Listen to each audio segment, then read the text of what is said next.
All right. Today we have Dan Nikolaides, CTO of MetalCore. Welcome, Dan. Thanks for having me. I'm really looking forward to it. So, we're going a little bit different than normal. Today, we're actually going to be venturing into the Web3 gaming, backed by a team of creatives from Lucasfilms and Disney and Activision, among others. We're diving into a brand new game about to launch in closed beta, I should say, called MetalCore. So, looking forward to this discussion. So, Dan, first off, I love to get a bigger, brighter understanding of what brought you to this project, your backgrounds that led you into this path at Metalcore. Could you give us a little bit about that? Yeah, sure. So I've spent my entire career in traditional Web 2 game development. So started off at Midway Games in Chicago working on Mortal Kombat, transitioned to Warner Brothers, then joined, co-founded some smaller studios, worked on mobile games, worked with Epic Games developing Unreal Engine, and eventually landed here with at Studio 369, where we're developing Metalcore with my two other co-founders, Vic Lopez and Matt Candler. And we, like I said, traditionally I've been just really interested in game development, and so I'm a relative newcomer when it comes to Web3, but I've had to pick up quite a lot in the past 2, 3 years as we've been developing Metalcore.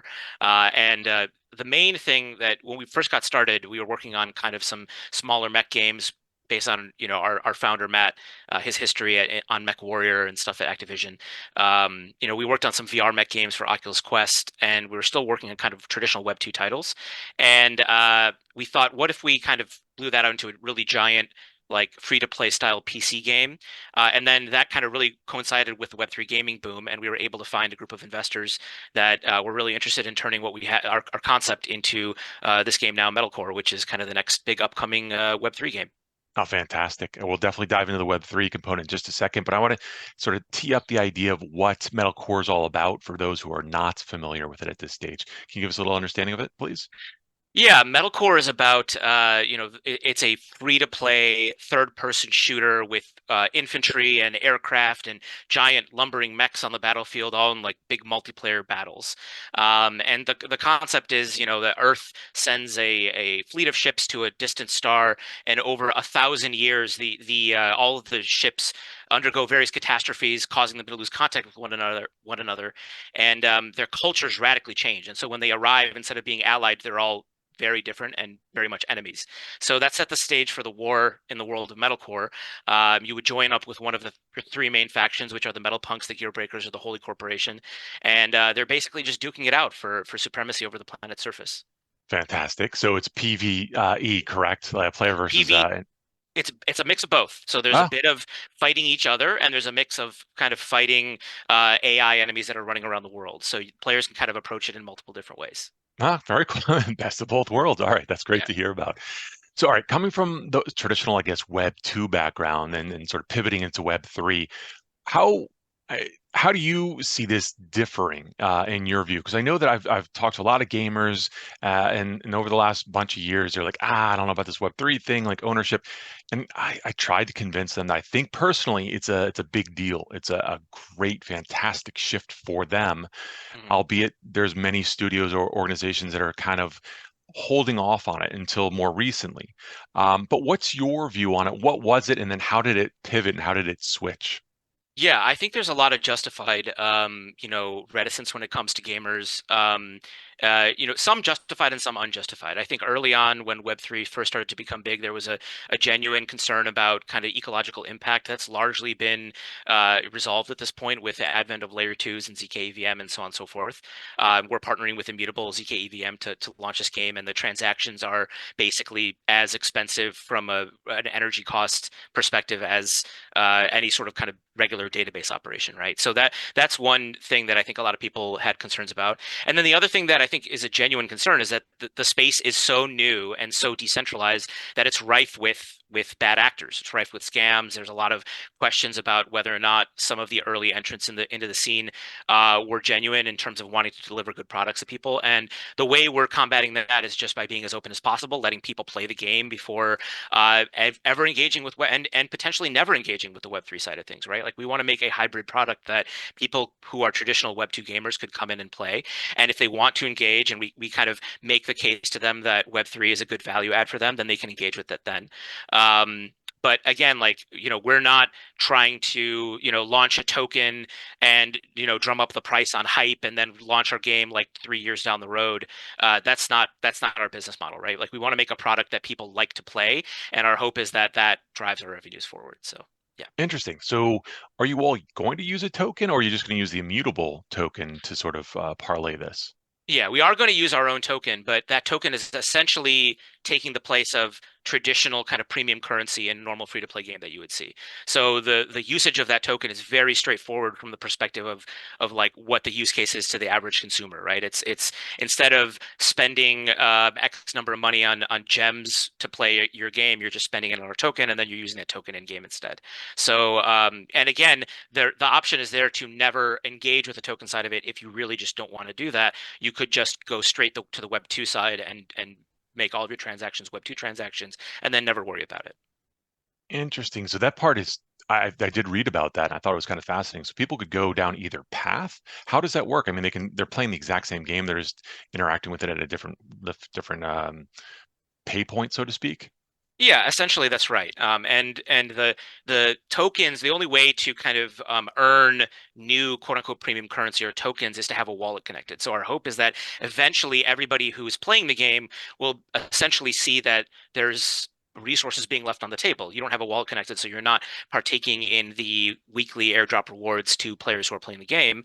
And so naturally, players are going to want to connect their wallet in order to participate in that. And I think that our concept of the token being basically a side-by-side one-to-one with our premium currency means that players can make that choice whenever they want, and they don't have to make it at the outset. They can decide if the game is right for them, if they want to invest their time into it, if they want to bring their friends into play, if they form a community here, etc. And then 1 month, 1 year, 10 years down the line, hopefully it'll be there as an option for them to upgrade to. That's very thoughtful. I haven't seen too many organizations doing that at this point. Is this a non-custodial wallet? That's right. Well, it's we're using Immutable's tech, so we're basically using Immutable Passport. So Yes. they have their own solution in place for that, and they've been super helpful as kind of a Web 2 game dev background company. We have leaned on them heavily for their kind of support in terms of helping us navigate the Web 3 space, and we're using a lot of their tech on the back end in terms of minting tokens and querying their wallets and etc. And then of course the passport integration too. So. I think that's brilliant. I mean, there's no question that Immutable sort of leads the charge on this right now. So it's great that they're involved with this whole thing too. Um, so, kind of a step away from this just for a second, because when I talk with organizations around the world about this and the whole Web3 environment, and some are like, okay, well, I get it, and the evolution of where it's going. One thing that does pop up for areas that you would never think of as getting involved in Web3, but that became much more popular this last several years.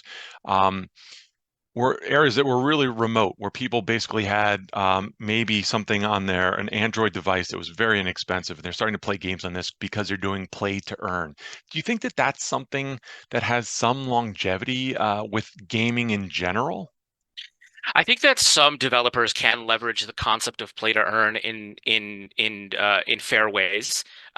When you look at it as essentially essentially you're looking at as user acquisition, right? And people pay for user acquisition in multiple different ways. And traditionally, the way that you would pay for user acquisition is to third-party advertising companies. And what you're doing now is you're paying for user acquisition directly to the kind of end user, right? So depending on how you structure that play to earn model, and if you do it in a way that's not kind of exploitative, I think it's still a useful model in the industry in certain ways, right? I don't see it as being I don't think it's valid that people will have games as kind of like a full-time job, right? Unless you're actually earning like there's too many like regulatory interests and valid criticisms when it comes to like workers' rights and et cetera to deal with that without actually engaging with them in a very legally binding sense, right? So I think when you look at it from the perspective of user acquisition and incentivizing users to come play on your game and therefore create a vibrant community that hopefully kind of multiplicatively or exponentially adds to kind of the vibrancy of the game, I think that makes a lot of sense. We are not necessarily looking at it from that perspective. So our game is much more oriented towards, at least right now, is much more oriented towards the kind of hardcore gamer who plays the game and then when they maybe at a certain point, if they earn something that they don't like using, traditionally in like Web2 games, you would earn, let's say, a really great Skin or item, something. yeah, Yeah, skin yeah, or a character or something, but that character maybe for whatever reason just doesn't fit your play style. It's out of the meta, it's XYZ, like you just don't want to play with it. Traditionally, you'd just be stuck with it, and it would just like sit in your inventory, and you'd never use it. And now, like the kind of main use case from our perspective with Web3 is allowing everybody to customize their kind of play style to really just suit themselves, right? So, um, I think that there's a lot of different possible ways. We're kind of still in the infancy of Web3 in games. And by the way, I do think that games is probably one of the most natural applications of Web3, at least right now, that people have come up with. But we're still in the infancy of its integration in games, right? So there are many, many different like theories and thoughts and ways that you could do it. And so I don't think that any one of them has been proven valid or invalid yet. Besides the idea of like, I do think that there are some companies that have bit off way more than they can chew. I mean, making games is hard, and I think that what the market is probably going to start seeing very soon is that a lot of the Web3 native companies that have approached it from all of their founders being from the Web3 space and saying, "Hey, we're going to make a game," are going to start to realize that maybe they bit off a little bit more than they can chew. So. yeah. I'm starting to see that with regard to the metaverse, like Yuga Labs, who was natively Web3, and all of a sudden they're like, we're trying to make the metaverse, and it's way more effort and time to build these things. I mean, it takes 4 or 5 years sometimes, at least, to do some of these things well. And I think they're now leaning on some of the Web2 traditional companies to help them out in building that sort of space out. But it is fascinating. So back to the legal thing, I hadn't even thought about that as being an issue, because I thought, here's a kid in Southeast Asia, and he's playing a game. I'm not saying it's this game, but they're playing a game, and they get to level 3, and at level 3 they get whatever new skin, and they don't want that, or they know that if they get that skin, they can actually sell that to someone who kind of wants to jump ahead of the game because they don't have the time, which is sinister, but they're able to sell that. That to me is an advantage for them. But you're saying the legal issue with that is what? Like, is it a security or something like that? Or they don't Well, have the right to sell that? Well, we are trying to be very careful to not structure a game as a security. So basically, Yeah. everything that players can earn is basically just based on your skill and a reward that you can use in game. And the value of it is basically just for other gamers, right? I mean, you. There's a huge precedent for this in Web 2. I mean, there are plenty of Web 2 games with marketplaces where you earn something and then you can kind of sell it.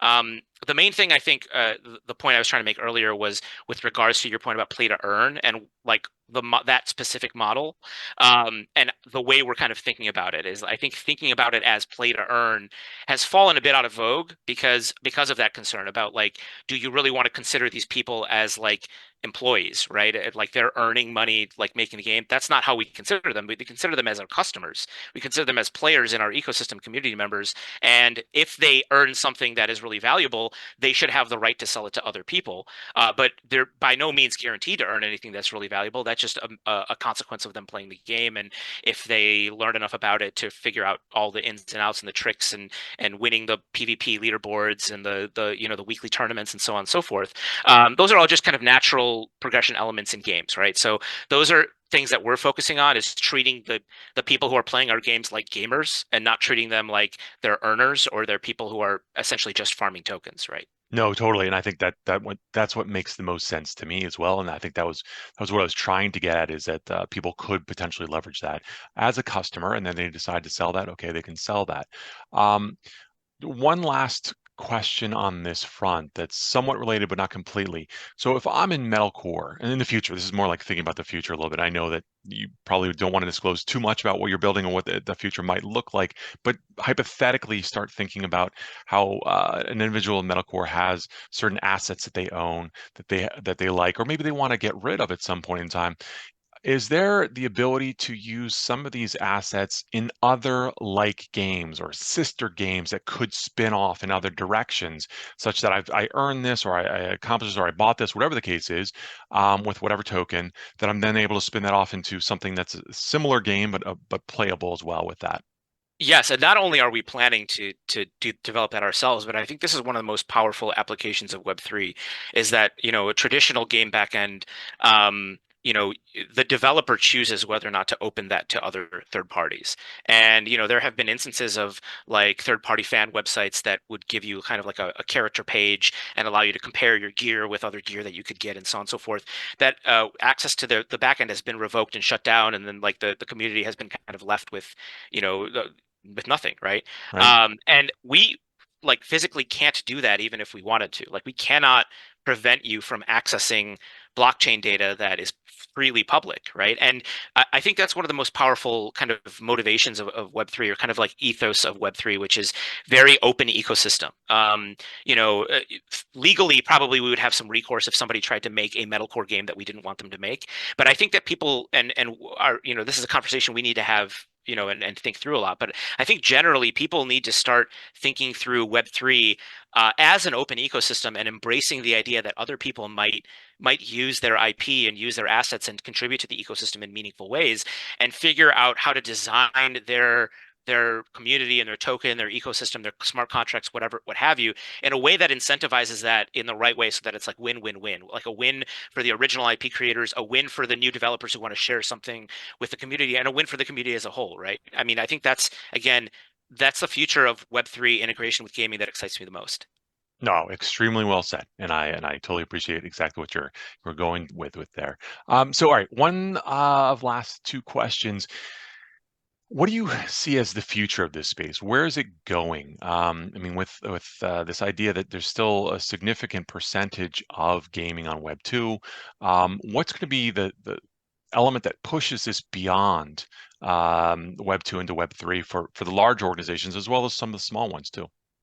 So I think there's kind of three big inflection points that we need to look at. One is the reduction of any kind of barriers to entry, and you're seeing that now with things like Immutable Passport. Previously, in order to play any sort of Web3 game, you would have to create your own wallet using kind of like MetaMask or whatever it is, whatever you choose, and then potentially you have to bridge tokens from one chain to another and purchase some very expensive NFTs in order to participate in this game. And like just toppling those barriers one by one, I think making wallet creation like seamless and instant, like what Immutable Passport is doing, making it so that I think the general standard will soon become like we're doing. You don't have to have a wallet connected or any NFTs in order to play the game, right? It's primarily free to play. So knocking down all the barriers to entry. The second inflection point would be first party adoption. So any like the first like Amazon games or Microsoft or Sony or whoever kind of gets to it first into like integrating Web3 like directly into first party platform, I think will be huge. And then the third one would be a killer app, and that wouldn't necessarily have to come from a first party. I mean, we hope it's us, but it could be anybody who comes out and bridges that gap between traditional Web2 gamers and the Web3 world in a way that people don't like start to realize that it's just a pure value add for them, and nothing to be purely scared about. And then I guess a fourth one would be just time. Like people just need time to adjust. And so the longer we go with Web3 gaming kind of being in existence, the less kind of a boogeyman it'll be, and the less scary it'll be for people. And some people might dip their toes in and realize that the water's warm and they can just jump right in, right? So No, totally makes sense. You got to hit the trifecta, which I think is coming. So, last question. Can you reveal anything special about what's going on with the game or things that we should be like getting prepared for with the game in the current state that it's in closed beta? yeah, we're in closed beta right now. So if you visit our website at metalcore.gg, you can jump on a wait list. You can wish list us on the Epic Game Store, which is where we're launching. Um, there's a lot of really cool features in development. We're developing kind of like a competitive PvP mode. We're developing a lot of really great social features and some big metagame territory war type stuff that I think people will find really interesting. And we're launching our premium currency token in May. So that's the next big thing to look forward to. And if you jump on our website and get into one of our closed betas, you can see how you can kind of earn some rewards in the beta for helping us kind of work out the last few kinks of gameplay and help report any bugs and give us any feedback that you might have. Fantastic. And it'll be available on Epic Game Store as well as Windows? It's right now it's a Windows only, PC only game, and it's available on Epic Game Store, and we're looking at other distribution platforms sometime, slated for full release late this year, early next year, and then hopefully consoles sometime after that. Fantastic. Well, Dan, thank you so much. I really appreciate your time here. Thank you. Appreciate you too.